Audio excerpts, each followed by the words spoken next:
All right, there. Thank you so much for staying with us now. Nigeria's persistent battle with inflation has reignited, with headline inflation standing at 32.7% in September on the petrol price hike, marking a sharp increase in reversal from the 2 months decline witnessed earlier. According to the National Bureau of Statistics, consumer price index increased to 32.7% in September 2024 from 32.15% in August 2024. In the same vein, the month-on-month inflation rate for September 2024 went up 0.30% to 2.52% from the percentage recorded in August 2024. Now, we see clearly that some state governors have started implementing the payment of the new minimum wage of 70,000 naira. Some are even paying more, like Lagos, Ondo, and some other states. Well, Mr. Adewale Oyenride is the Director General of the Nigeria's Employers Consultative Association, NECA. He joins me live. Good afternoon, DG. It's good to have you in the studio live. Good afternoon, and thanks for having us once again. Yes, I think we should start with inflation again. After 2 months of decline, we thought we were getting there. But many said, of course, with the increase in price of fuel, we must see the impact on inflation. How does that come to you? How do you think, or were you expecting that? Well, even while people tend to expect bad things, down because so many unpredictable things happening.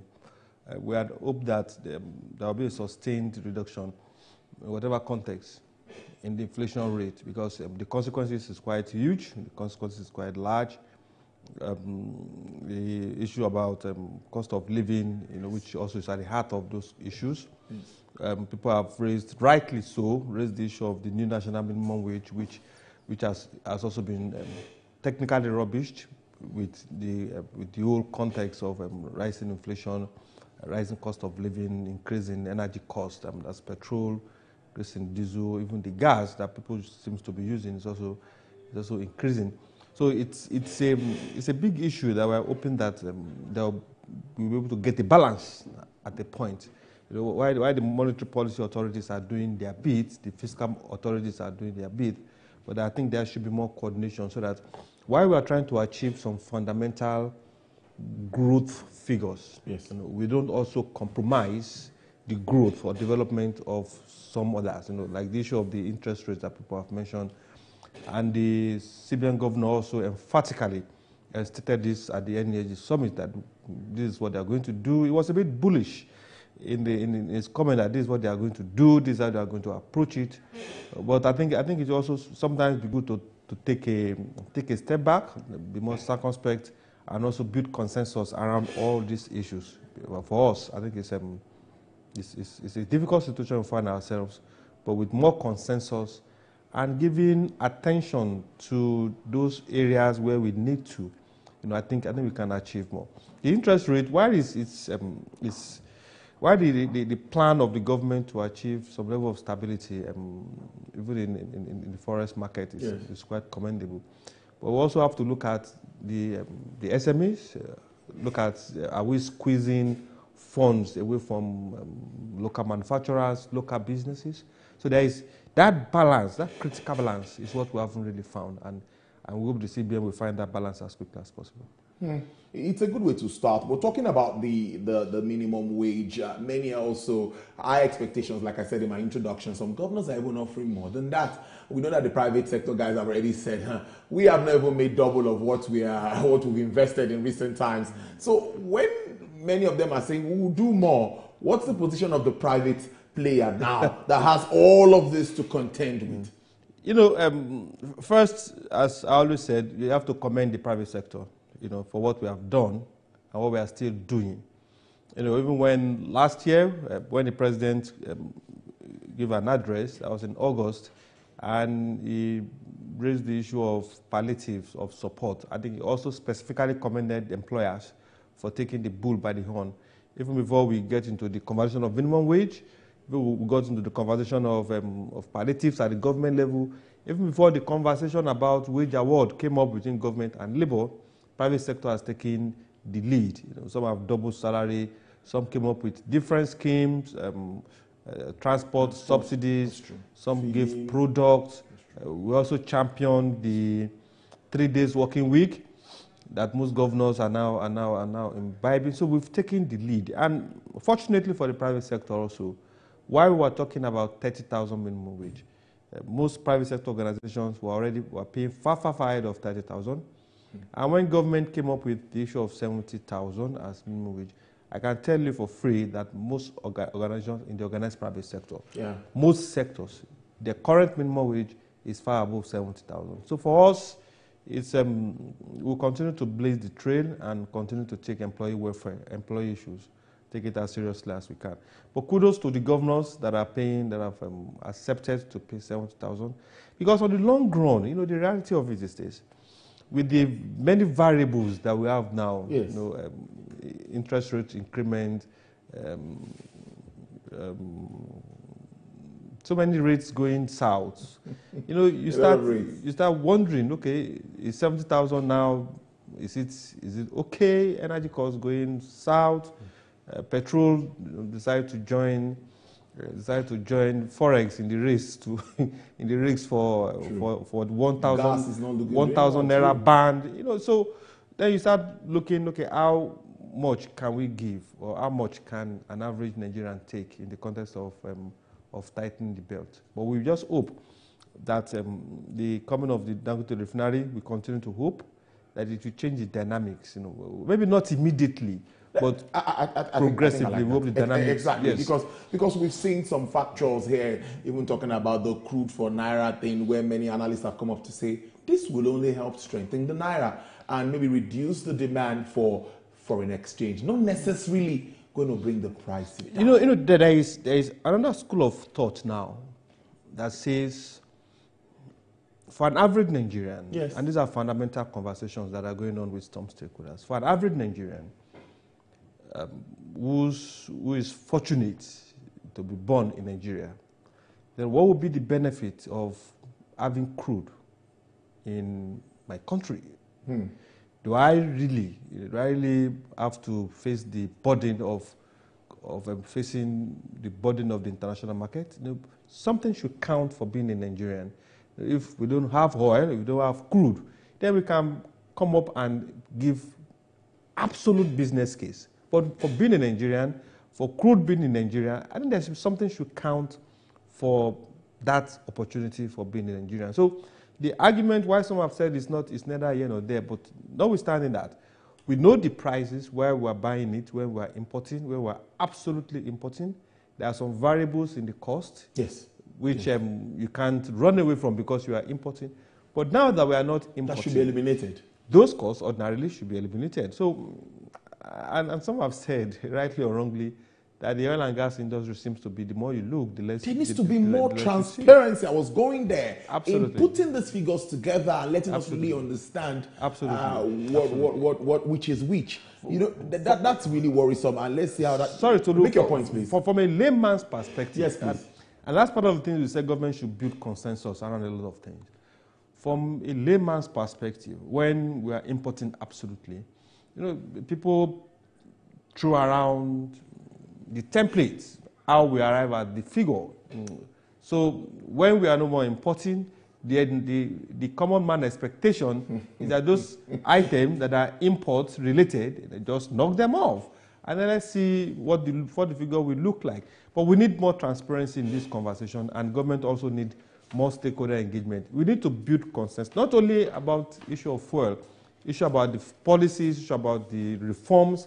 I think we need to build more consensus. And that's one of the key conversations at the Energy Summit, in the conversation of industrialization and using manufacturing as a framework, as a core. There were issues about prioritizing our priorities, there are issues about building consensus around all these things. So once we mobilize the citizens around all these things, then it becomes easy for them to understand the reason why they have to tighten their belts. So if you ask me to tighten my belt and there's no compelling reason that connects with me why I should tighten my belt, then those policies and reforms will continue to face some level of resistance. So we need to build more consensus and we need to deepen. We can't be tired of deepening stakeholders' engagement. Stakeholders' engagement. How well is NECA engaging with Nigerians, the private sector players. I think you have a place even in the presidential committee on, I think there's a private sector place there. Absolutely. That committee, yeah. So what more contributions and how receptive has government been so far? Last month, the Economic Stabilization Bill that's true. That's another good one. Was approved by FEC. Yes. And we think it's going to be a game changer. Good. And kudos to the Presidential Committee on Fiscal Policy and Tax Reforms. It's going to be a game changer for the economy. And we thank the FEC, Executive Council, for approving the bill. So it's less now of the bill. We know what the bill is meant to achieve. It's how well are we going to expedite action on getting this bill passed at the National Assembly, and how fast are we going to pursue the implementation of the bill. You also note what PEBEC is doing, the Presidential Enabling Committee, led by Dr. Dimoko Odwole. About last month also, there was the PEBEC Regulatory Forum that was inaugurated by the Vice President, which is also another key element that the private sector is driving. So with the stabilization bill getting the kind of support is getting, and also the PEBEC Regulatory Forum also getting the kind of support it's getting, and then once we deal with those issues, deal with regulatory issues, deal with reform issues, reduce tax as appropriately as possible, create an environment where paying tax is easy, is effective, I think we're in a path that will lead us to growth. As we always say, when you find yourself in a hole, the first thing you do is stop digging. And because you stop digging, doesn't mean you're out of the hole. So you still have to do a lot to get yourself to the zero ground level. And it's when you get to the zero level, that's when people can now start seeing visible growth or visible development. That visible growth and visible development is where we are, of course, headed. And I'm thinking of what the private sector guys are facing. Not just them, even normal, regular Nigerians are going through this. So there must be social safety net, as it's called, I think, outside our shores. Government needs to look for a way to address these vulnerable ones. DG, I don't know if you're thinking along that line. How can that be properly done? Well, are you not vulnerable? Well, I am at this point. we're all vulnerable, yes, really, as it is. The business is vulnerable. Yeah. The employee is vulnerable. Most Nigerians are vulnerable. SMEs are vulnerable. Almost everybody is vulnerable. And why businesses will continue to do their bit, notwithstanding the multidimensional challenges that we face. I must give kudos to an average Nigerian business owner. It takes resilience. It takes quite a lot. I agree with you. So while we continue to do our bit, we also hope that government, from different perspectives, its agencies, ministries, and departments, will also align with the 7-point agenda. Because if you don't address the contradictions and inherent self-destructive tendencies, because you see one agency of government promoting this, I see another agency of government working in opposite direction, all with the intent of fulfilling their own objectives, of fulfilling the role that different acts have created for them. So there is need for that alignment, so that whatever gain we make, we will not also, in the context of self-destruction, negate or neutralize those gains. Because even like you said earlier when you started, that even the 70,000 or even more than that, many say, with the current hike in the price and the purchasing power of Nigerians, which remains low, it's almost eroding that off. But let's now have a longer outlook and a medium to a short term now. Can I say short to medium term? That's how to go about it. I don't want to talk about the long term. I don't think Nigerians want to listen to the long term now. I'm not sure. Nigerians want the short to medium term. Absolutely. Are there any quick wins for this government? Yeah, we think with the also flowing from the conversation that has happened at the end. At the NSG, yeah, very important conversations. Once we focus on the need to deepen or support manufacturing, once we focus on deepening support for those critical areas. Now, over the years, many sectors have faced different kind of problems. And you cannot, naturally, you cannot face all those problems at the same time. It's just like somebody that has cancer. You have cancer, you have headache, you have so many other ailments. If you are treating the other ailments, they might not be visible. The result might not be visible. Everybody might still be looking at the cancer and say, look, cancer is still there. Even while you are treating those other ailments, you are getting relief in those other ailments, but the focus, if you don't deal with the cancer, it seems you haven't done anything. So the idea is, let's look for those critical sectors that can drag all other sectors towards the growth trajectory. Once you identify 1, 2, 3, 4, if you identify energy, once you can get some level of stability in forex, it's forex is very fundamental. Fundamental to manufacturing, fundamental to all sectors basically.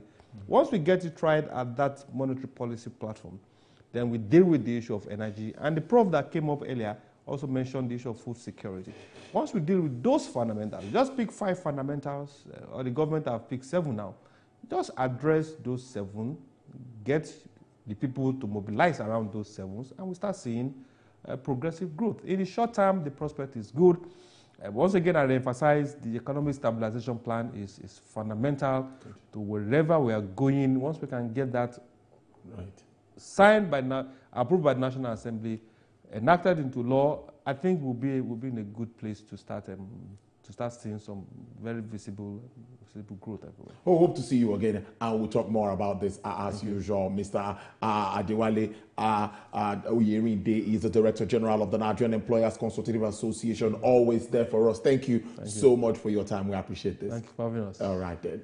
Well, let me take you back to Lagos, where we'll look at trading activities at the Exchange Limited. And if you get up markets